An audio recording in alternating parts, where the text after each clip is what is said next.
Hello guys, நீங்க பார்க்குறது Tamil anime and நான் தான் உங்க சென்பாய்.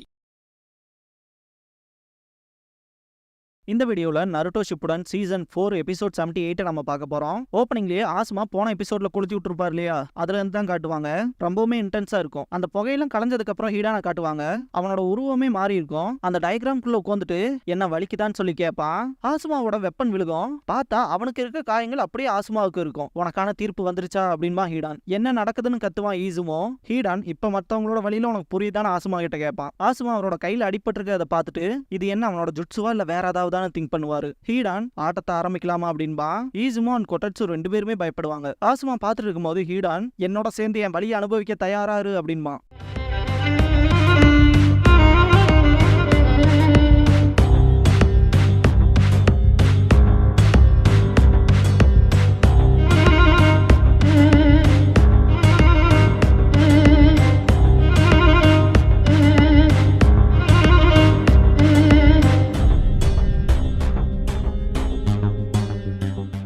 ஓப்பனிங் சாங் முடிஞ்சதுக்கு அப்புறமா த ஜட்ஜ்மெண்ட் அப்படிங்கிற இந்த எபிசோடோட டைட்டில் போட்டு ஸ்டார்ட் பண்றாங்க.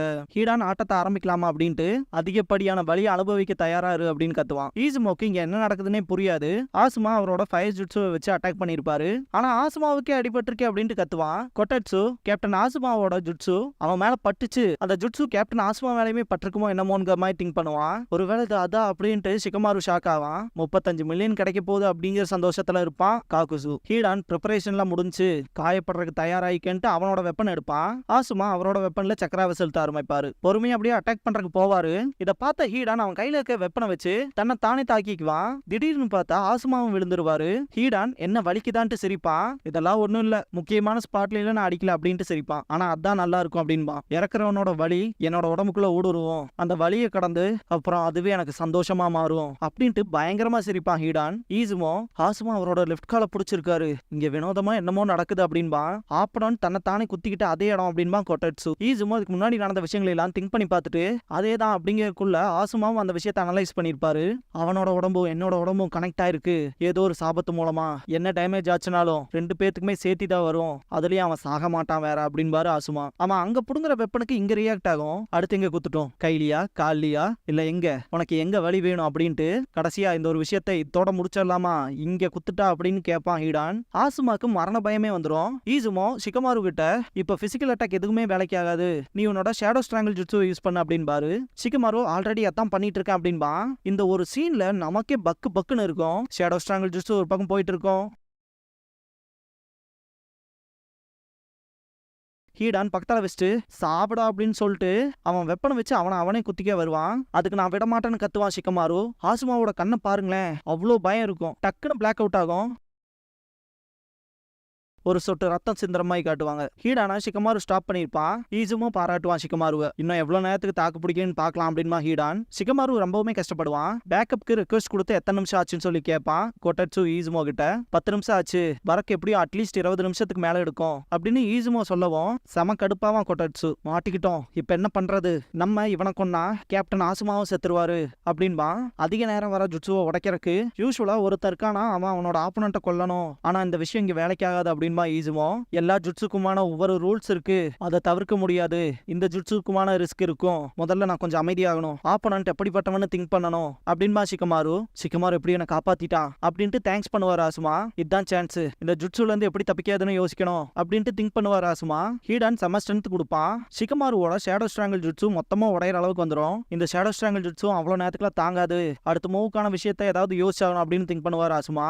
விஷயம் எப்படியே எடுத்துட்டு போகுதுன்னா அவ்வளவு ஈஸியா வந்த பணத்தை விட முடியாது, நான் வேணா உனக்கு ஹெல்ப் பண்ணட்டுமான்னு காகுசு கேட்கவும் ஷிகமாருக்குலாம் அள்ளு விட்டுரும். இவன் ஒருத்தனையும் சமாளிக்க முடியல, அவனும் வந்தா என்ன ஆகுறதுங்கிற மாதிரி. ஹீடான் நான் தான் ஃபர்ஸ்டே சொன்னான்ல உன் மூக்க நுழைக்காதேன்னு, இது என்னோட சண்டை உள்ள வராது அப்படின்றான். கொட்டட்சுக்குலாம் நல்ல வேலை அக்காட்சுக்கே சேர்ந்தா அவனும் வராம இருக்கானே சண்டைக்குள்ள அப்படின்னு தான் இருக்கும். என்னதான் இந்த சிச்சுவேஷன் இப்படியே இருந்தாலும் அடுத்து என்ன பண்ண போறோங்கிற கேள்வியில தானே இருக்கும் அப்படின்னு திங்க் பண்ணுவான் ஈசுமோ. எல்லாமே டைமை பொறுத்து தான் அப்படின்ட்டு ஷிகமாருவை பார்த்துட்டு இவன் தானா அப்படின்னு திங்க் பண்ணுவான் காகுசு. ஷிகமாரு பழச நினைச்சு பார்க்கணும் அப்படின்ட்டு நான் கனவுல கூட எதிர்பார்க்காத அளவுக்கான ஒரு எதிரிக்கு எதிராக நிக்கிறேன், கண்டிப்பா என்னால முடியுங்கிற மாதிரி இருப்பான். இதுக்கப்புறமா பாஸ்ட்ல காட்டுவாங்க.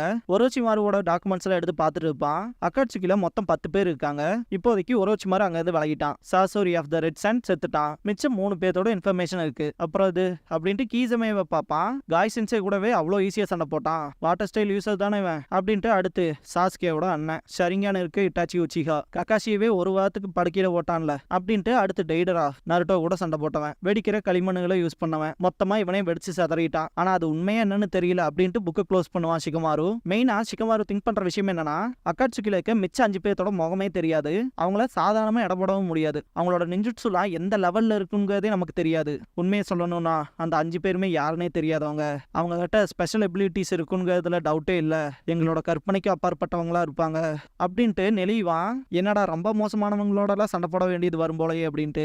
இதுக்கான ஸ்ட்ராட்டஜில எப்படி கொண்டு வர போறோமோ. உண்மையை சொல்லணும்னா முன்னாடியே ஏதோ ஒரு விஷயத்த முடிவு பண்ணி வச்சிருந்தோம்னா நிலைமை ரொம்ப மோசத்துக்கு தான் போய் முடியும் அப்படின்ட்டு படுத்துருவான். ஷிகமாரு வானத்தை பார்த்துட்டு அப்படின்னா என்னதான் பண்றது, ரொம்பவுமே கஷ்டமான ட்ரைனிங் எடுத்து ஸ்ட்ராங் ஆகுறதா, அதுலயும் ஜெயிக்க முடியாத எதிரியா இருந்தா என்ன பண்றது அப்படின்ட்டு ஷிகமாரு திங்க் பண்ண ஆரம்பிச்சிருவான். அவன் அனலைஸ் பண்றதுக்கு இந்த ஹேண்ட் சைன் யூஸ் பண்ணுவான் இல்லையா, அந்த மாதிரி கையை வச்சுட்டு எனிமியோட பவர் எந்த தன்மையில எவ்வளவு அளவுக்கு இருக்கும், அவன் யூஸ் பண்றது நிஞ்சுட்சுவா தாய் ஜுட்சுவா இல்ல கென்ஜுட்சுவா, அவன் என்ன மாதிரியான நிஞ்சான்கள்லாம் தெரிஞ்சுக்கணும்ல அப்படின்ட்டு. அக்காட்சுகியை பொறுத்த வரைக்கும் 2 பேரா டீமா வராங்களையா, அவங்களோட டீம் கோஆர்டினேஷனை பார்த்து செலக்ட் பண்றாங்களா இல்லனா எந்த மாதிரி டீமை பாக்குறாங்க, 2 பேரும் சேர்ந்து ஏதாவது ஜுட்சு பண்ணுவாங்களா என்ன அப்படிங்கிற விஷயத்தெல்லாம் திங்க் பண்ணுவான். முதல்ல அதெல்லாம் கண்டுபிடிக்கணும்னு. அக்காட்சுகியோட சண்டை போடும் போது இப்படிப்பட்ட இன்ஃபர்மேஷன் எல்லாம் கேதர் பண்றதுக்கு டைமே இருக்காது அப்படின்ட்டு செம கடுப்புல ஷிகமாரு படுத்துட்டு இருக்கும்போது அக்காட்சுகியான்ட்டு வருவாரு ஆசுமா. இங்க எந்திரிப்பான் ஷிகமாரு. ஆல்ரெடி அக்காட்சுகியை பத்தி திங்க் பண்ண ஆரம்பிச்சிட்டியா என்ன அப்படின்னு ஆசுமா கேட்கவும், இல்ல முடிவுல எல்லாமே வேஸ்ட்ங்கிற மாதிரி தான் தோணுது அப்படின்னு ஷிகமாரு சொல்லவும், அப்படியே திங்க் பண்ற, எதிரியை பத்தின சின்ன இன்ஃபர்மேஷன் உனக்கு கிடைச்சா போதும், அதுவே செம ஸ்ட்ராட்டஜி உனக்கு கொடுக்கும் அப்படின்னு ஆசுமா சொல்லுவாரு. அப்படிப்பட்ட இன்ஃபர்மேஷன் கிடைச்சாலும் ஃபர்ஸ்ட் டைம் அக்காட்சுகியோட சண்டை போடுறதுங்கிறது கொஞ்சம் கஷ்டமா தான் இருக்கும். என்ன மாதிரி ஆளெல்லாம் உஃப்னு ஊதி விட்டு போயிருவானுங்க அப்படின்னு ஷிகமாரு சொல்லுவான். நீ சொல்றதும் சரிதான் அப்படின்னு பாரு ஆசுமா. அவங்களுக்கு டயர்டே ஆகாதே, சொல்றதுக்கு வருத்தமா தான் இருக்கு அப்படின்பா ஷிகமாரு. இதெல்லாம் நீ அவங்களோட தனிப்பட்ட முறையில சண்டை போடும் போது தான் அப்படிலாம் இருக்கும். நீ நம்ம லீஃப் வில்லேஜ்லயே செமைய ஸ்ட்ராட்டஜி கிரியேட் பண்றவன், உனக்கு தான் நல்லாவே தெரியுமே அப்படின்ட்டு. உன்னால தனியா அக்காட்சுகி மெம்பர்ஸை சமாளிக்க முடியலனா உன்னோட காம்ரேட்ஸை நம்பு, டீம் ஒர்க் தான் ரொம்ப முக்கியம், அந்த ஒரு விஷயம் இல்லைனாலே உன்னோட கடமையை நீ சரியா செய்யலின்னு தான் அர்த்தம் அப்படின்ட்டு. சில சமயங்கள்ல உன்னால சில விஷயங்களை தனியா செய்ய முடியாது, உன்னோட காம்ரேட்ஸும் உனக்கு தேவைதான், உன்னோட ஸ்ட்ரென்த்தும் காம்ரேட்ஸோட ஸ்ட்ரென்த்தும் ஒன்னா இருக்கணும் அப்படின்பாரு ஆசுமா. இந்த விஷயத்தெல்லாம் முடிக்க இது மட்டுமே போதாது அப்படின்னு ஷிகமாரு திரும்பவும் புலம்ப, அப்படின்னா ஏதோ ஒன்று பண்ண அப்படின்ட்டு அந்த அக்காட்சுகி மெம்பர்ஸோட இன்ஃபர்மேஷன் வச்சிருப்பான் இல்லையா, அந்த புக்கு தூக்கி போட்டு நீ யோசிக்கிறதுக்குள்ளேயே உன் காம்ரேட்ஸ் எல்லாம் செத்துருவாங்கட்டு போயிருப்பாரு. அதை திங்க் பண்ணி பார்த்துட்டு ஷிகமாரு, ஆசுமா எனக்கு தேவையான விஷயங்களை சொல்லியிருக்காரு, அதை பத்தி இப்ப திங்க் பண்ணா மட்டும் போதும் அப்படின்ட்டு ஷோகி விளையாட்டோட கம்பேர் பண்ணி பார்ப்பான். அவனோட கருத்துக்கள், ஆளுமை, அவன் பேசுற விதம், அவன் போட்டிருக்க துணி, அவனோட ஆயுதம், அவனோட அசைவு எல்லாத்தையுமே புரிஞ்சுக்கணும், அவன் பண்ற ஒவ்வொரு விஷயத்துக்கான அர்த்தமும் அதுக்கப்புறமா அவன் செய்யற விஷயத்துக்கான சம்பந்தமும் அவனோட எபிலிட்டிஸை பத்தி ஒரு கருத்துக்களை உருவாக்குது. இந்த எல்லா ஃபேக்டர்ஸ்ல இருந்தும் வருது, இது எல்லாத்தையுமே ஆராய்ச்சி அனலைஸ் பண்றதுல தான் இருக்கு அப்படின்னு திங்க் பண்ணுவா ஷிகமாரு. கடவுள் உனக்கான தண்டனை கொடுப்பாரு அப்படின்னு இருப்பான் இல்லையா ஹீடான், கடவுளோட ஜட்மெண்ட்னு. அதை திங்க் பண்ணி பார்த்துட்டு அதுக்கப்புறமா நீ என்னோட சாபத்துல தான் இருக்க, சடங்கு ஆரம்பிக்கலாமான்னு சொல்லி எல்லாம் கேட்டிருப்பான் இல்லையா, சாபம் சடங்கு அப்படின்னு ஷிகமாரு திங்க் பண்ணிட்டு ப்ரிப்பரேஷன்ஸ் எல்லாம் முடிஞ்சிருச்சு அப்படின்பா இல்லையா ஹீடான். அதையும் திங்க் பண்ணி பார்த்துட்டு ப்ரிப்பரேஷனா அப்படின்ட்டு ஷிகமாரு அந்த விஷயங்களையும் திங்க் பண்ணி பார்த்துட்டு இந்த கொட்டட்சு ஈசுமோ அட்டாக் பண்ணது, அவனோட சொந்த ரத்தத்திலேயே அந்த ஒரு டயக்ராம வரைஞ்சது, நார்மலா சண்டை போட்டுட்டு இருந்தப்பவும் ஆசுமாவோட பிளட்டை நக்குனதுக்கு அப்புறமாவும் அவனோட உடம்புல இருக்க எல்லா தோற்றமுமே மாறிடுச்சு. அவர் வச்ச அட்டாக்ல இருந்து கூட விலகாம அந்த டயக்ராம்குள்ள போய் நின்றுப்பான் ஹீடான். இந்த விஷயத்தெல்லாம் திங்க் பண்ணி பார்ப்பான் ஷிகமாரு. பயங்கர ஷாக் ஆவான். பார்த்தாலே தெரியுது ஷிகமாரு நல்ல ஒரு ஐடியாவோட வந்துட்டான் போல அப்படின்னு திங்க் பண்ணுவாரு ஆசுமா. ஏதாவது கண்டுபிடிச்சு என்னன்னு சொல்லி ஈசுமாவும் கொட்டட்சும் கேட்பாங்க. ஆமான்பா ஷிகமாரு. கொட்டட்சுக்குலாம் பயங்கர ஷாக்கிங்கா இருக்கும். ஏன்னா ஹீடான அவனோட ஜுட்சு மூலமா தடுத்து வச்சு மெயின்டைன் பண்ணிட்டு இருக்கான். அந்த டைம்லயே இவ்வளவு விஷயத்த அனலைஸ் பண்ணிட்டானா என்னன்னு சொல்லிட்டு ஆசுமா அவரோட மனசுக்குள்ள ஷிகமாரு அனலைஸ் பண்றதுல லைட்னிங் வேகத்துல இருப்பான். 10 அடி போயிட்டான்னு பாக்குறக்குள்ள 200 வழிகளை யோசிச்சு வச்சிருப்பான். அடுத்த மூவ் என்ன பண்ணலான்னு. எல்லாத்துக்கு மேல அவன் யோசிச்ச விஷயத்துல இருந்து எந்த ஸ்ட்ராட்டஜி கரெக்டா இருக்குங்கிறத அவன் உள்ளுணர்வு தேர்ந்தெடுத்தா மட்டும் போதும் அப்படின்னு திங்க் பண்ணுவாரு. கேப்டன் ஆசுமாவை கூப்பிட்டு இந்த ஒரு விஷயத்த நான் பாத்துக்கிறேன் அப்படின்பா. அவனோட லெஃப்ட் லெக்க மூவ் பண்ணவும் ஹீடானும் மூவ் ஆவான். காக்குசு இந்த ஒரு விஷயத்த பார்த்துட்டு இந்த ஷேடோ ஜுட்சுவை கேட்ச் பண்றவனோட மிரர் இமேஜ் மாதிரி தான் அந்த ஜுட்சுல மாட்டவனும் இவன் பண்ற அதே மூவ்மெண்ட்ஸை பண்ணுவானா என்னன்னு பாப்பான். கொஞ்சம் கொஞ்சமா ஹீடானா அந்த டயக்ராம்ல இருந்து வெளியே வர வைக்கிறதுக்கு ட்ரை பண்ணுவான் ஷிகமாரு. ஹீடானுக்குலாம் அள்ளு விட்டுரும். எப்படிடா என்னோட ஜுட்சுக்கான ட்ரூ நேச்சரை கண்டுபிடிச்சான் அப்படிங்கிற மாதிரி செம கடுப்பாவான் ஹீடான். ஈசுமோ என்னடா பண்றேன்னு சொல்லி கேட்கவும் அந்த பரதேசி நாய அந்த வினோதமான பேட்டர்ன் இருக்க அந்த கிரவுண்ட்ல இருந்து அவனை வெளியே வெளியே வர வைக்க ட்ரை பண்றேன், இதை மட்டும் நான் பண்ணிட்டேனா அந்த சாபமோ இல்ல ஜுட்சுவோ மொத்தமா உடஞ்சிரும் அப்படின்னு சிக்கமாரு சொல்லவும் எப்படின்னு சொல்லி கேட்பான் ஈசுமோ. அவனோட வெப்பன் மொத்தம் 3 பிளேட்ஸ் இருக்கு, அதோட ஷேப்பை பார்த்தாலே தெரியுது, வெறும் ஒரே ஒரு வெறித்தனமா அடி வைக்கிறதுக்குன்னு இது இல்ல, டிசைன் பண்ணப்படல. அதுன்னு மட்டும் இல்லாம அவனோட அட்டாக் ரேஞ்சுங்கிறதையும் அதிகப்படுத்துது. அவனோட வெப்பன் மொத்தத்துக்குமே டிசைன் பண்ணப்பட்டது எப்படின்னா அதிகப்படியான தூரத்துல நின்று ஆப்பனண்ட்டை காலி பண்றதுக்குனே தான். இன்னொரு வகையில சொல்லணும்னா அவனோட டாக்டிக்கே அவனோட எதிரியை காயப்படுத்தணும், அப்புறம் இந்த ஒரு மோசமான ஜுட்சுவை பண்றதுக்கான டைம் வேணும் அப்படின்னு சிக்கமாரு சொல்லிட்டு இருக்கும் போதே ஈசுமோ அந்த சாபமா அப்படின்ட்டு ஹீடானுக்கும் ஆசுமாக்குமான அந்த கனெக்ஷன் வந்து ஏற்பட்டிருக்கு இல்லையா. இப்ப ஹீடானுக்கு அடிபட்டா அதே அடி பாத்தீங்கன்னா ஆசுமாக்கும் விழுகுது இல்லையா. அது எதனால அப்படின்னு சொல்லி கேட்பான். அது அந்த ரத்தத்தினால. ஆப்பனண்டோட உடம்ப இவன் உடம்போட லிங்க் பண்றதுக்காக ஆப்பனண்ட்டை காயப்படுத்தி அவனோட ரத்தத்தை அவன் சொந்த உடம்புக்குள்ள அவன் செலுத்துறான் அப்படிங்கிற விஷயத்த சிக்கமாரு சொல்லவும் ஈசுமோ அந்த ஒரு விஷயத்தை திங்க் பண்ணி பார்ப்பான். ஆசுமாவோட கண்ணத்துல லைட்டா தான் வெட்டி இருக்கும், ஆசுமாவோட ரத்தம் அவனோட வெப்பன்ல இருந்திருக்கும், ஹீடான் அதை நக்கி இருப்பான். அந்த விஷயத்தெல்லாம் ஈசுமோ திங்க் பண்ணி பார்த்துட்டு ஆமா அதை நானும் தான் பார்த்தேன் அப்படின்பான். ஈசுமோ இவனுக்கு எதிரியோட ஒரு துளி ரத்தம் கிடைச்சா கூட போதும் போல இருக்கு, அவனோட எதிரிய மொத்தமா சாபத்துக்கு ஆளாக்குறான் அப்படின்பா ஈசுமோ.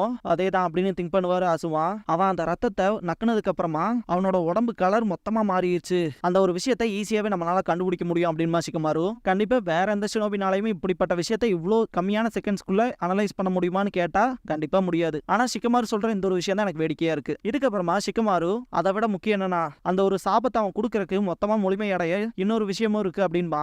அது என்னன்னு கேட்பானுங்க. காக்குசுக்குலாம் அள்ளு விட்டுரும், இந்த பொடியனுக்குள்ள என்னடா இவ்வளவு விஷயம் இருக்கு அப்படின்னு திங்க் பண்ணுவான் அந்த பைத்தியக்காரன். ஆசுமாவோட 5 ஸ்டைல் ஜுட்சுல இருந்து தப்பிக்கவே இல்ல. முதல் வேலையை அந்த மார்க்குள்ள போகணுங்கிறதுல குறியதான். அதுக்குள்ள போனதுக்கு அப்புறமா தான் சடங்கு ஆரம்பிக்கலாமான்னு சொல்லி கேட்டான். அதை விட முக்கியமா ப்ரிப்பரேஷன் முடிஞ்சிருச்சு அப்படின்னு சொன்னா அப்படிங்கிற விஷயம் வரைக்கும் சிக்கமாரு அனலைஸ் பண்ணிருப்பான். இப்படிப்பட்ட விஷயத்தை பார்த்தாலே தெரியுதுல அந்த பேட்டர்னுக்கு உள்ள போனாதான் இந்த ஒரு சாபங்கிறது கம்ப்ளீட்டா இருக்கும் அப்படின்ட்டு சிக்கமாரு அந்த டயக்ராம்ல இருந்து அவனை வெளியே வர வைக்கிறதுக்கு தான் ட்ரை பண்ணிக்கிட்டே இருப்பான். ஹீடான்லாம் செம காண்டாவான். என்ன சொல்லி தப்பு இல்ல, நீ தான் அதிகப்படியா வளரிட்ட அப்படின்பா சிக்கமாரு. கொட்டட்சு சிக்கமாருவை பிரில்லியன்ட்னு பாராட்டுவான் மனசுக்குள்ள. பொடி பயலே கண்டிப்பா நான் அப்புறம் துடிக்க துடிக்க கொல்லுவண்டா அப்படின்னு சொல்லிட்டு பயங்கரமா கத்துவான் ஹீடான். அப்புறம்ங்கிறதுக்கான பாத்துக்கே இங்க இடம் இல்ல அப்படின்பா சிக்கமாரு. அவன் வெளியே வந்துட்டான் அப்படின்னு கத்துவான் சிக்கமாரு. அப்படின்னா அந்த சாபம் உடஞ்சிருக்கும் இல்லையா அப்படின்ட்டு ஆசுமா அவரோட சுருக்கினை வச்சு அடிப்பாரு. ஹீடானோட காது வெட்டுப்பட்டுரும். அந்த ஒரு விஷயம் ஆசுமாக்கு ரிஃப்ளெக்ட் ஆகாது. அதேதான் அப்படின்ட்டு சிக்கமாரு வெறித்தனமா அட்டாக் பண்ண ஆரம்பிச்சிருவான். ஷேடோ ஷேவிங் ஜுட்சுவை வச்சு நகர முடியாம தளருவான் ஹீடான். நான் என் லிமிட்டுக்கு வந்துட்டேன், அவனை இன்னுமே என்னால புடிச்சு வைக்க முடியுங்கிற நம்பிக்கை எனக்கு இல்ல அப்படின்னு சிக்கமாரு. ஆசுமா சிக்கமாரு அப்ரிஷியேட் பண்ணிட்டு இருந்திருப்பாரு. கொஞ்சம் கொஞ்சமா ஹீடான் பக்கத்துல போயிட்டு அவரோட வெப்பன்ல சக்கராவை செலுத்துவாரு. ஹீடானுக்குலாம் அள்ளு விட்டுரும். காக்குசு கிட்ட ஹெல்ப் கேட்க ஆரம்பிச்சிருவான். அட்டாக் நடந்திருக்கும், நான் தான் கேர்ஃபுல்லா இருன்னு சொன்னானே அப்படின்பா காக்குசு. ஹீடான் கழுத்துல போட்டிருக்க செயின் பறக்கும்.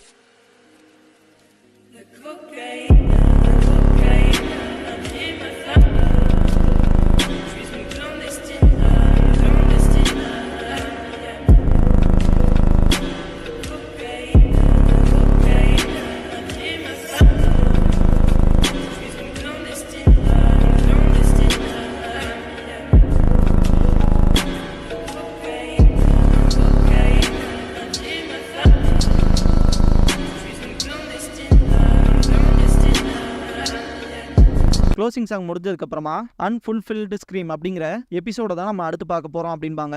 இதுக்கப்புறமா குரோனாகால காட்டுவாங்க. ஆசுமாவும் குரோனாயும் பேசிட்டு இருப்பாங்க. ரீசெண்ட் டைம்ஸ்ல குரோனாயை காட்டும் போதெல்லாம் அவங்க கார்டனிங் பண்ற மாதிரி காமிச்சிருப்பாங்க. அதுக்கு ஆரம்பகட்ட காரணமே பாத்தீங்கன்னா ஆசுமா தான். உன்னோட ரூமை டெக்கரேட் பண்றதுக்கு விரும்புறேன்னு சொல்லிட்டு ஆசுமா குரோனா கிட்ட கேட்கவும் அவ்வளோலாம் என்கிட்ட ஐடியா இல்லை அப்படின்பாங்க. ஆசுமா ஈனோ கிட்ட இருந்து பாப்பி சீட்ஸ் வாங்கிட்டு வந்திருப்பாரு. அதை குரோனா கிட்ட கொடுக்கவும் இதையெல்லாம் நான் கொலை பண்ண விரும்பல அப்படின்பாங்க. இவங்களால பெருசா கேர் பண்ணி பாத்துக்க முடியாட்டி செடி வாடி போயிரும் இல்லையா, அதை தான் சொல்றாங்க. பாப்பி சீட்ஸை பொறுத்த வரைக்கும் பெருசா ஒன்றும் பார்த்துக்கணும் அவசியம் இல்லை அப்படின்பாரு ஆசுமா. சரின்னு சொல்லிட்டு வாங்கியிருப்பாங்க. அதுக்கப்புறமா அந்த விதைகளை பத்தி புக்ஸ்ல எல்லாம் சர்ச் பண்ணிட்டு அந்த விதை வந்து பூவா மாறினதுக்கு அப்புறம் எப்படி இருக்குங்கிறத அவங்க கண்ணில் காட்டுவாங்க. இது நல்லா இருக்கும் போலே அப்படின்ட்டு தான் அந்த கார்டனிங் பண்ண ஆரம்பிச்சிருப்பாங்க. இதோட இந்த எபிசோட் முடியுது.